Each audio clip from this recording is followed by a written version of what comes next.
بسم اللہ الرحمن الرحیم۔ السلام علیکم۔ اس دنیا میں انسانوں کی ایک بڑی اکثریت اضطراب اور پریشانی میں زندگی گزار رہی ہے۔ ہر کوئی دکھی ہے، ہر ایک دن رات کسی نہ کسی چیز کو حاصل کرنے کی تگ و دو میں مصروف ہے۔ کچھ لوگوں کا خیال ہے کہ گزرے ہوئے زمانے کے لوگ زیادہ خوشحال تھے، حالانکہ ایک سفید جھوٹ ہے۔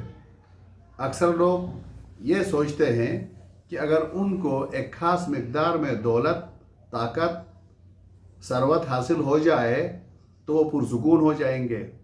اگر یہ بات سچ ہوتی تو ہر زمانے کے طاقتور اور دولت مند فرعون نما حکمران اور بادشاہ سب کچھ ہوتے ہوئے ایک دوسرے کی دولت، سلطنتیں چھیننے کے لیے بےتاب نہ ہوتے۔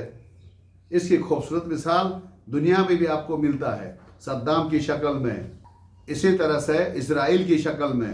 مختلف قسم کے لوگ ہیں جو اپنے سے کمزور یا کہیں پہ کوئی گیپ نظر آتا ہے تو وہ ان کی مال و دولت کو چھیننے کے لیے جھپٹ پڑتے ہیں۔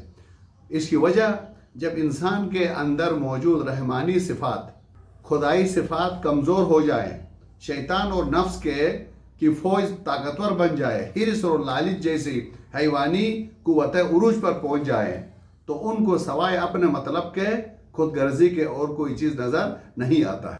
جیسا کہ آپ ملاحظہ کر رہے ہیں، لالچی، بے دین، بے ایمان انسان اور حکمران جہاں کہیں بھی کسی قوم یا ملک کی دفاعی قوت کمزور پڑتی ہوئی نظر آتی ہے تو عالمی کتوں کی طرح اس کمزور مملکت پر ٹوٹ پڑتی ہیں۔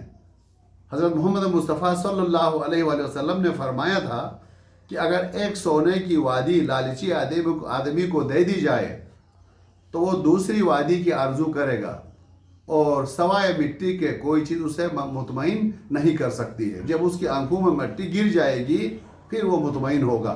دوسری طرف اکثر غریب لوگ یہ سوچتے ہیں کہ اگر روٹی، کپڑا، مکان نصیب ہو جائے تو پھر جو ہمارے حکمرانوں کا ایک زبردست سلوگن بھی ہے، نعرہ غریب کی روٹی کا ہوتا ہے لیکن بعد میں اس کے منہ سے، جبڑے سے اس کی اپنی روٹی بھی نکال لیتے ہیں۔ تو لیکن غریب کا یہ خیال ہے کہ یہ سب ملیں گے تو مطمئن ہو جائیں گے۔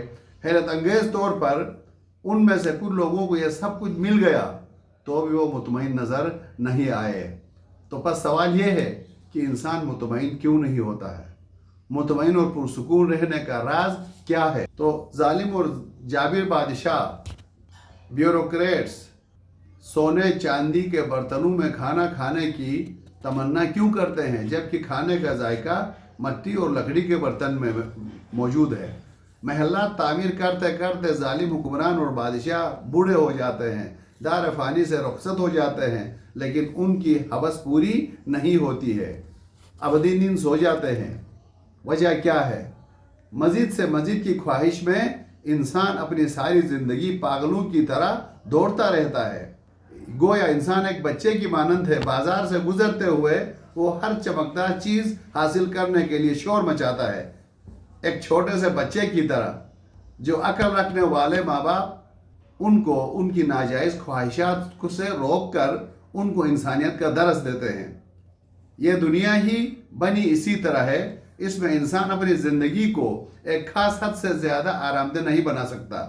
ہو سکتا ہے کہ ایک امیر ترین شخص اپنے چھوٹے قد اور کالی رنگت کی وجہ سے پریشان ہو سکتا ہے کسی کے ہاں ایب نارمل بچہ پیدا ہو، معذوریت کی وجہ سے پریشان ہو سکتا ہے کسی کی بیوی بد زبان ہو تو کسی کا شوہر بے رحم بیوی سے پریشان ہو، اور کوئی بیوی جو ہے اپنے شوہر کی فرعونیت سے پریشان ہو، کوئی اپنی بیماری کی وجہ سے پریشان ہو۔ تو میرے دوستو، پس کئی چیزیں انسان کی کنٹرول میں نہیں ہیں۔ ان مسائل پر انسان کا کنٹرول تب ہوگا جب وہ اویلیبل ریسورسز کے اندر خوش رہنا شروع کرے، اپنی بیچارگی کا احساس کرتے ہوئے اپنے خواہشات پر کنٹرول کرے، یہ راز معلوم کرے کہ دنیا آزمائش کے لیے بنی ہے۔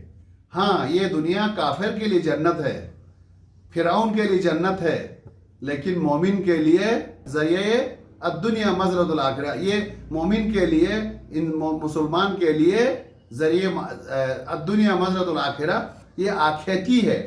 اس دنیا میں ہم نے مشکلات اور مصائب کا مقابلہ کرتے ہوئے